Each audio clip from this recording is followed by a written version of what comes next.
Okay, today's lesson is about segment addition, midpoint, and segment bisectors. So let's start with this first question. If u is between t and b, find the value of x and the lengths of the segments. So the very first thing you want to do is look at how this is written. U is between t and b. That does not mean that u is a midpoint. It just means that it's somewhere between t and b. So I want to go ahead and draw my segment t, B, and I'm just going to put U somewhere in between them. Not the middle, because it doesn't say midpoint, it's just between. The next thing that I'm going to want to do is label my picture. So the first thing it says is that TU is 2x. That means the segment from T to U is the value of 2x. Next, it says that UB is 3x plus 1. So U to B, U to B is 3x plus 1. And lastly, T to B is 21. So T all the way to segment or to endpoint B is 21. Notice in this problem that we actually have the full segment length. This lets you know that you're going to use segment addition postulate, or SAP. SAP is just when you add segments together. So I'm going to add segment TU plus segment UB, and together when I add those up, I'm going to get segment TB out. So from here, this is called a general equation because it doesn't have any numbers and it can represent any type of equation or values. So TU is actually 2x, so what we're going to do next is substitute. So TU, I'm going to do 2x plus UB, which is 3x plus 1, equals 21. And this step is called substitution because we're replacing our segment names with actual measurements. So again, I'm just taking TU and I'm replacing it with 2x. I'm taking UB and I'm replacing it with 3x plus 1. And I'm taking TB and I'm replacing it with 21. From here, we're just going to solve and combine those like terms together. I have a 2x and a 3x for a combined total of 5x. Nothing to combine with the 1, so I'm just going to bring that down and bring down my 21. Solving for x, I'm going to subtract 1, leaving me with 5x equals 20. Dividing both sides by 5 gives me an answer of 4. Now, this isn't the final goal. The goal of the question is to also find the lengths of the segments. So I know x is 4. To find the length of TU, you simply substitute where you see x, so 2 times x. I'm going to do 2 times 4 for a length of 8. UB is 3 times 4 plus 1, which I'm reading just right off my picture or the equation. So I end up with a value of 13. And then I have TB, which is already solved for me, and it's just 21. So make sure that you're actually finishing the question and actually solving the goal of the problem. And again, the goal is to find the value of x and the lengths of the segment, which can be found here. The next type of problem, let's do a midpoint question. M is the midpoint of PQ. So we're going to start by drawing PQ. And it clearly tells us that M is in the middle by saying it's a midpoint. So I'm going to put point M here. And to show midpoint, I'm going to mark congruent segments on my picture. And then I'm going to do exactly what it says from before. So PM is 7x plus 8. So P to M is 7x plus 8. MQ is 5x plus 20. Now notice the difference in this picture versus this first one. In the first one, we actually knew information about the whole segment, so that lets me know that I'm going to add the smaller pieces to equal the whole thing. Now in this problem, I don't have any information about PQ. Even though I have to solve for its length, I still need to know the x value first. So midpoint, even though I don't know anything about PQ, I do know that PM and MQ are congruent. So our general equation here is segment PM is congruent to segment MQ. Then we're going to use definition of congruency and change the congruent symbol to an equal symbol, and this is called the definition of congruency.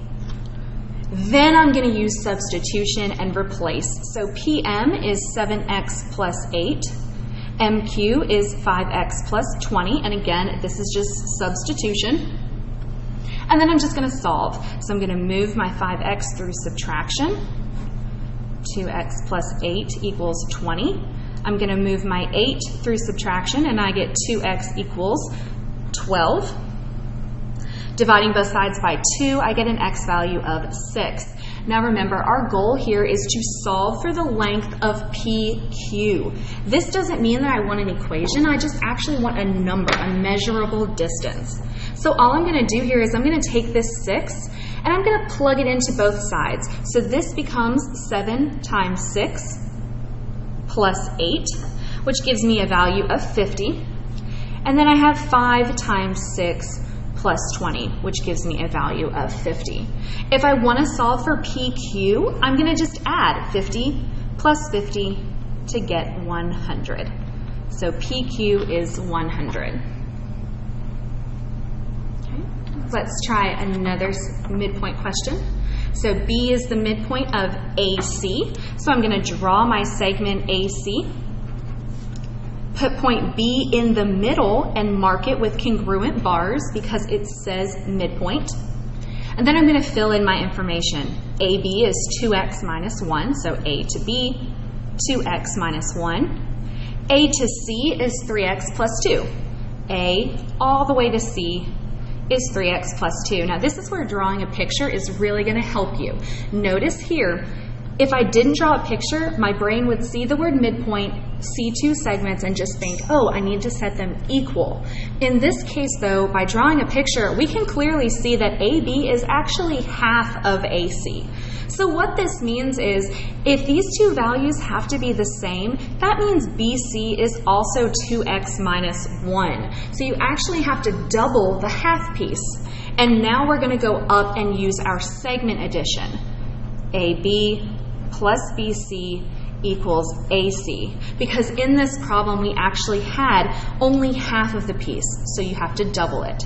So I get 2x minus 1 plus 2x minus 1 equals 3x plus 2. And again, I'm getting all of that information just off of my picture. If I draw a picture, it's going to be easier to see. So I'm replacing AB with 2x minus 1. Then I also have my full length of AC being 3x plus 2. And notice how I didn't highlight this one because I didn't get that in my problem, but I do know based on context clues and how the picture looks that BC is in fact going to be the same as AB. From here, I'm going to combine those like terms together. So I have a 2x and a 2x, which simplifies to a 4x. Then I have a negative 1 and a negative 1, which becomes a negative 2. And then from here, nothing to simplify, so we're going to bring down our 3x plus 2. Okay, I'm going to move the 3x through subtraction. X minus 2 equals 2. Add 2. And x is 4. Now again, our goal is not x. Our goal is to solve for AB. So in this problem, it clearly tells you that AB is 2 times x minus 1 for a value of 7. Now you've completed the problem because you've actually answered what the question was looking for. Make sure you answer the question and solve the goal. Our final problem is a bisector question. Drawing segment bisectors can be very tricky, so let's kind of work through this together. DE bisects AB at C. So this is the segment you want to draw first. Then you want to draw the point. Now a bisector actually cuts a segment in half. So that means C is technically a midpoint.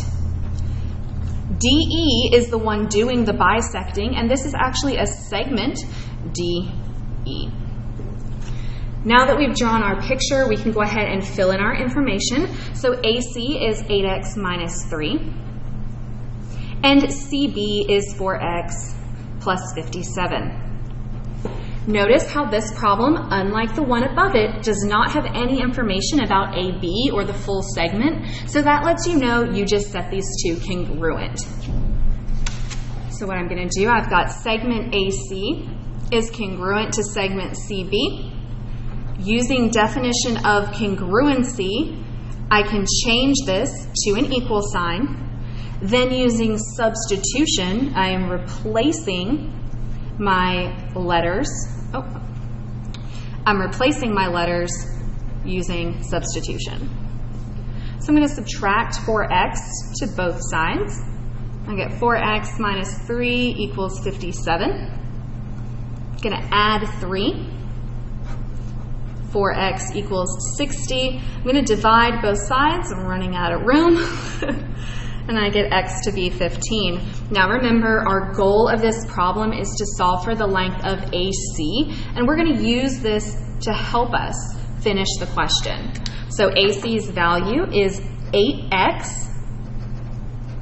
AC's value is 8x, which is 8 times 15, minus 3, for a value of 117.